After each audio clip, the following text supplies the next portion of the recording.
müstəhəbdir ki, iftara yaxın süfrə açılsın, yeməklər düzülsün. Yəni, fiziki olaraq sənin qüdrətin var o yeməkdən, sudan içəsən, yeməyi yesən, düzülüb qabağa. Amma nəfsi biraz da neynirsən? Əsəbləşdirirsən. Amma deyirsən ki, dayan, hələ dayan, hələ gözlə, hələ olmaz. Niyə olmaz? Səbəb nədir? İndi 5 dəqiqə qabaq yudun, ya 5 dəqiqə sonra yudun. Nədir bu?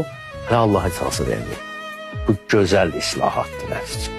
Hələ ondan icazə gəlmir. Yəni, bunun o mənəvi zövqünü tutmaq lazımdır. Bu zövqü yaşamaq lazımdır. Ələl xüsus iftar açılan vaxtı. Və yaxud da ki, elə imsaqda da həmçinin. Ki, saxlayırsan özünü ki, Allah icazə vermir.